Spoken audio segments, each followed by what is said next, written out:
Gabi na, katahimikan lang, lahat tulog na, pero ikaw, gising pa.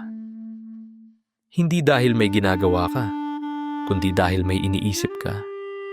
Paulit-ulit, yung usapan kanina, yung text na hindi pa na-replyan, yung tingin ng tao sa'yo, at kahit gusto mo nang tigilan, hindi mo magawa. Parang may utak kang hiwalay sa'yo, utak na ayaw tumigil kakaisip, kaka-analyze, kaka-replay ng mga tapos na, at sasabihin nila, overthinking ka lang, parang kasalanan mo. Pero totoo ba yun? Or may dahilan kung bakit ayaw manahimik ng isip mo? Dahilan na mas malalim. Dahilan na kailangan mong marinig.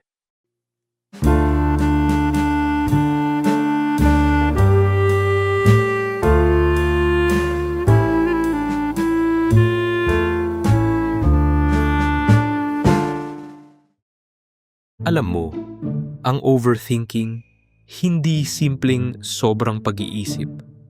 Hindi yan dahil masyadong active ang brain mo. Hindi yan dahil paranoid ka. May mas malalim na dahilan yan.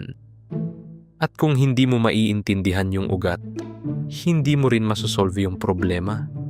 Kasi ang totoo, ang overthinking ay defense mechanism.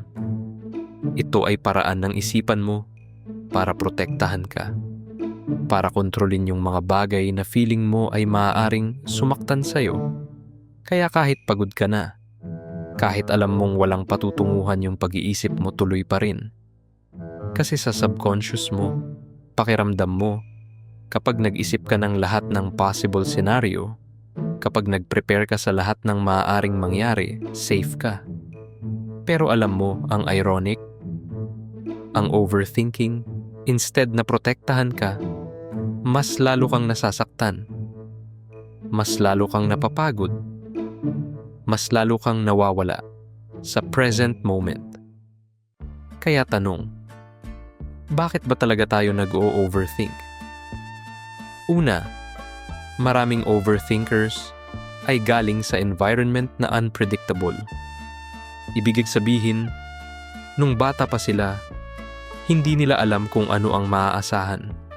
Minsan okay ang magulang, minsan galit, minsan masaya ang bahay, minsan tensyon, walang consistency, walang pattern na masusundan.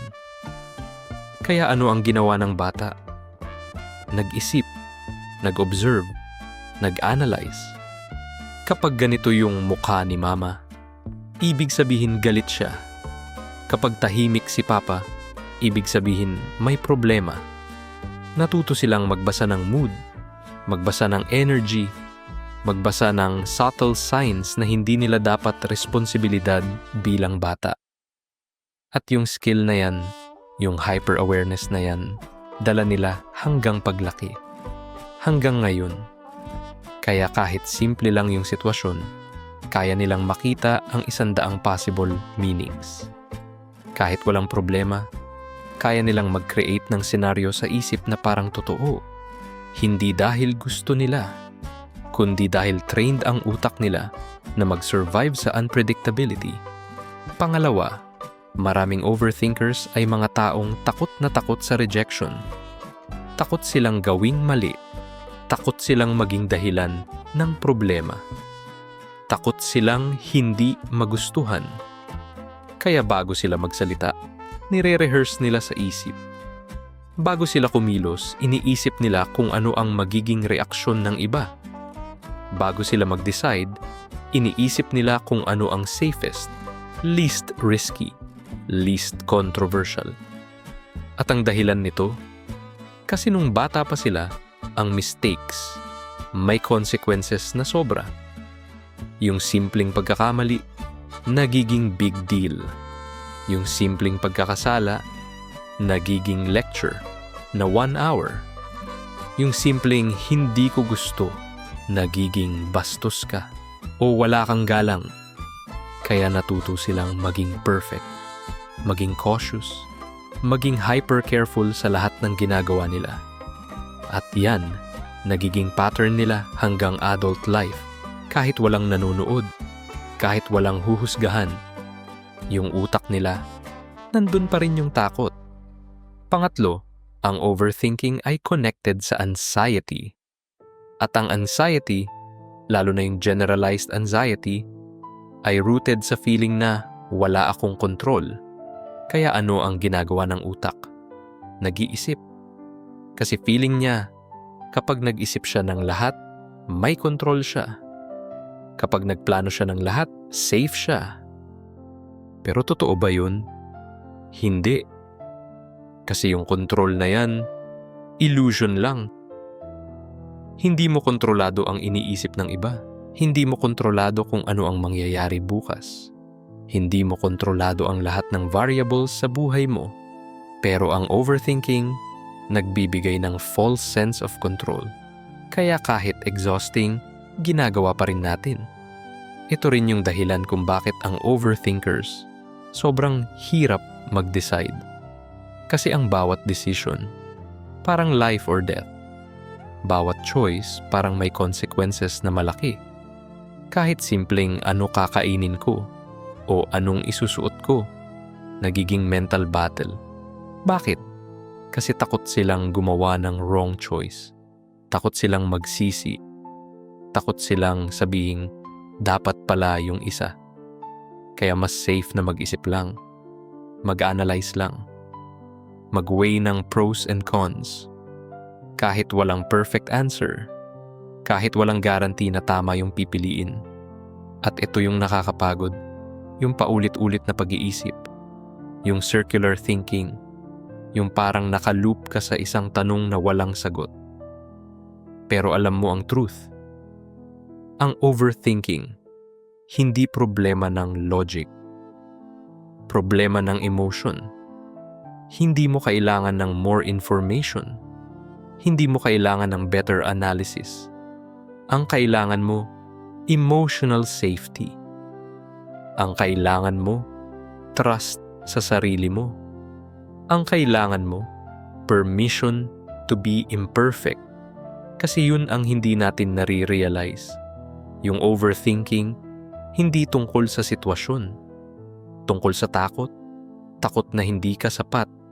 Takot na may mali sa'yo. Takot na kapag nag-decide ka at nagmali, proof na nga na hindi ka worth it. At ang takot na yan, hindi mo mare-resolve sa pag-iisip.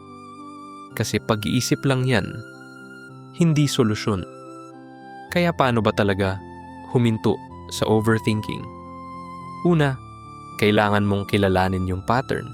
Kailan ka nag-o-overthink? Ano yung triggers? Ano yung common theme ng mga iniisip mo? Kasi minsan, hindi natin napapansin na paulit-ulit na yung takot. Paulit-ulit na yung tanong. At kapag napansin mo na, mababawasan yung power nito sa'yo. Pangalawa, kailangan mong matutunan na ang thoughts, hindi facts. Yung iniisip mo, hindi automatically totoo. Yung senaryo sa isip mo hindi guaranteed na mangyayari. Ang utak mo, capable mag-create ng stories at ang stories na yan, minsan based sa fear, hindi sa reality. Kaya tanong, totoo ba talaga yung iniisip ko? May evidence ba? O projection lang to ng takot ko? Pangatlo, kailangan mong matutunan na hindi mo kailangang sagutin lahat ng tanong ngayon. Hindi mo kailangang mag-decide perfectly. Hindi mo kailangang kontrolin lahat. Kasi yung life, hindi exam na may perfect score. Yung life series ng imperfect choices. At okay lang yun. At pang-apat, kailangan mong bigyan ng space yung sarili mo na mag-feel. Kasi minsan, ang dahilan kung bakit nag-o-overthink tayo, dahil ayaw nating mag-feel. Takot tayong maramdaman yung sakit, yung takot, yung disappointment. Kaya imbes na feel, nag-iisip tayo. Imbes na cry, nag-a-analyze tayo. Pero ang emotions, hindi disappear kapag hindi mo sila pinapansin. Mas lumalaki pa nga. Kaya mas better na ma-acknowledge, ma-feel, ma-process kahit masakit kasi yun ang tunay na release. At panghuli, kailangan mong tanggapin na ang overthinking parte ng journey mo. Hindi yan instant na mawawala. Hindi yan switch na pwede mong i-off. Pero over time, kapag nag-heal ka na sa mga sugat na nag-cause nito, kapag natuto ka ng mag-trust sa sarili mo, kapag natanggap mo na hindi ka kailangang perfect, unti-unti, huhupa. Hindi dahil nag-stop ka mag-isip, kundi dahil hindi ka natakot. Kasi yun ang truth. Ang overthinking, sintomas lang. Ang sakit, yung takot sa loob mo. Yung takot na kapag nag-let go ka, mawawalan ka ng kontrol. Kapag nag-relax ka, may mangyayaring masama. Kapag nag-trust ka, lolokohin ka. Pero alam mo, ang pagod na nararamdaman mo ngayon, mas malala pa sa risk ng pag-let go. Ang exhaustion ng overthinking, mas mabigat pa sa consequences ng pagiging imperfect. Kaya kung ikaw yung taong puyat dahil sa pag-iisip, yung taong hindi makatulog dahil sa analysis paralysis, yung taong pagod na pagod pero hindi makatigil, marinig mo to, hindi kasalanan mo na ganyan ka. Hindi choice mo yan. Learned behavior yan. Defense mechanism yan. At naiintindihan ko kung gaano ka napapagod. Pero kailangan mo ring marinig na may way out. May paraan para maging mas peaceful ang isip mo.